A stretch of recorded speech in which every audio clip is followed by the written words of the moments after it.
जिल्हा परिषद निवडणुकीसाठी मतदान झालेल्या आणि गोंधळाचं वातावरण सुद्धा पाहायला मिळालं. पाहूयात त्या संदर्भातल्या टॉप 9 बातम्या. उपमुख्यमंत्री सुनेत्र पवारांनी बजावला मतदानाचा हक्क. पार्थ पवार, युगेंद्र पवार यांचंही मतदान. जिल्हा परिषद पंचायत समिती निवडणुकीसाठी काठेवाडीमध्ये मतदान. रामदास कदमांकडून निवडणुका बॅलेट पेपरवर घेण्याची मागणी. जरी सत्ता असली तरी निवडणूक आयोगाकडे लेखी तक्रार करणार. ईव्हीएम बंद पडणं अतिशय गंभीर बाब. शिवसेनेच्या रामदास कदमांचा संताप.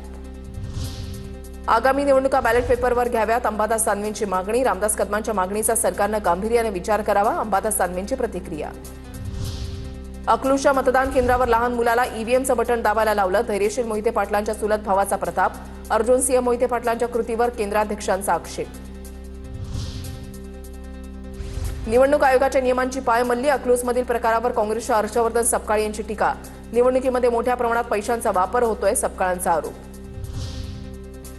आमदार विलास भुमरेंनी ईव्हीएम जवळ मुलालाही नेलं, बोटाला शाई लावली. केंद्र अधिकाऱ्यांवर जिल्हाधिकाऱ्यांचा आक्षेप.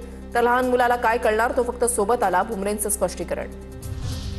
परभणीच्या राणी सावरगावमध्ये मतदानासाठी रोखल्यानं मतदान केंद्रावर वाद. मतदान केंद्र अधिकारी भाजपची दलाली करत असल्याचा महंतांकडून आरोप. महंतांनी ओळखपत्र दाखवूनही त्यांना मतदानापासून रोखलं.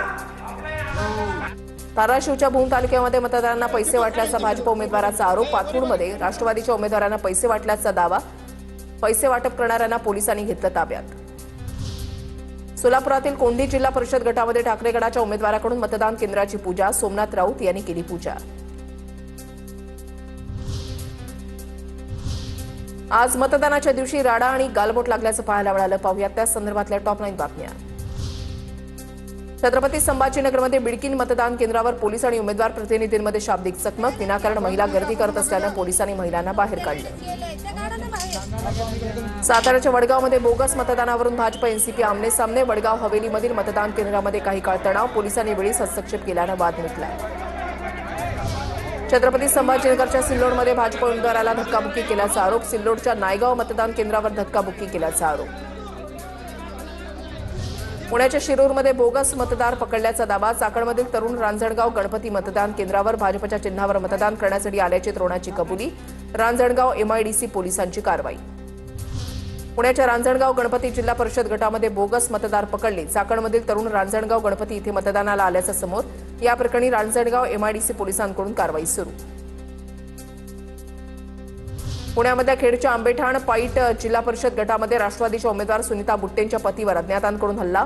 शरद बुट्टेंचा काही दिवसांपूर्वी भाजपतून राष्ट्रवादीमध्ये प्रवेश. हल्ल्यामध्ये शरद बुट्टे गंभीर जखमी. रुग्णालयामध्ये उपचार सुरू.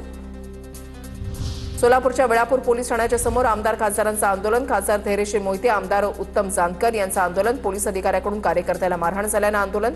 पोलीस अधिकारी विजय गोसावी भाजपचे दलाल. उत्तम जानकरांचा आरोप. छत्रपती संभाजीनगरमध्ये बिडकीन मतदान केंद्रावर पोलीस आणि उमेदवार प्रतिनिधींमध्ये शाब्दिक चकमक. विनाकारण महिला गर्दी करत असल्यानं पोलिसांनी महिलांना बाहेर काढलं.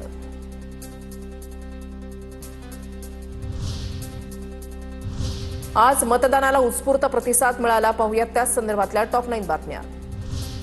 9 तारखेला निकाल जाहीर झाल्यानंतर जल्लोष टाळावा. सुनील तटकरेंचं राष्ट्रवादीच्या कार्यकर्त्यांना फेसबुकद्वारे आवाहन. विजय मिरवणूक, रोड शो, फटाके न फोडण्याचं तटकरेंचं आवाहन. संयम, शिस्त, साधेपणा राखणं हीच अजितदादांना खरी श्रद्धांजली. सुनील तटकरेंची प्रतिक्रिया. सांगलीमध्ये जयंत पाटलांनी बजावला मतदानाचा हक्क. साखराळे इथल्या केंद्रावर जयंत पाटलांचं मतदान. जिल्हा परिषद पंचायत समिती निवडणुकीमध्ये चांगलं यश मिळेल. जयंत पाटलांची प्रतिक्रिया.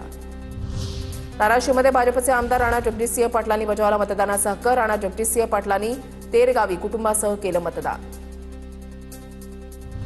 भाजप आमदार गोपीचंद पडळकरांनी बजावला मतदानाचा हक्क. सांगलीच्या आटपाडी तालुक्यामधल्या पडळकर वाडीमध्ये केलं मतदान. जिल्हा परिषद आणि पंचायत समितीसाठी मतदान. धाराशिवच्या उमरगा तालुक्यामधल्या दापका मतदान केंद्रावर 104 वर्षाच्या सैदाबी पटेल यांनी, तर कोल्हापूरमध्ये कृष्णा मुळीक यांनी वयाच्या 104व्या वर्षी जिल्हा परिषद आणि पंचायत समिती निवडणुकीमध्ये मतदानाचा हक्क बजावला. सिंधुदुर्गमधील कलमठ मतदान केंद्रावरील 88 वर्षांच्या आजींनी बजावला मतदानाचा अधिकार. आजारी असूनही आजी मतदानासाठी पोहोचल्या. परभणीच्या सेलूमध्ये बोथमधील गावकऱ्यांचा मतदानावर बहिष्कार. गावाला जाण्यासाठी रस्ता आणि करपरा नदीवर पूल नसल्यानं ग्रामस्थांचा पाण्यातून धोकादायक प्रवास.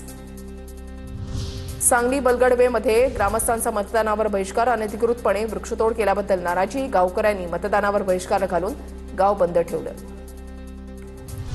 परभणीमध्ये मतदार यादीमध्ये नाव नसल्यानं तरुण आक्रमक. मतपेट्या स्ट्रॉंग रूमकडे नेण्यास तरुणाचा विरोध. परभणीच्या सेलू तालुक्यामधल्या मोरेगावमधली घटना.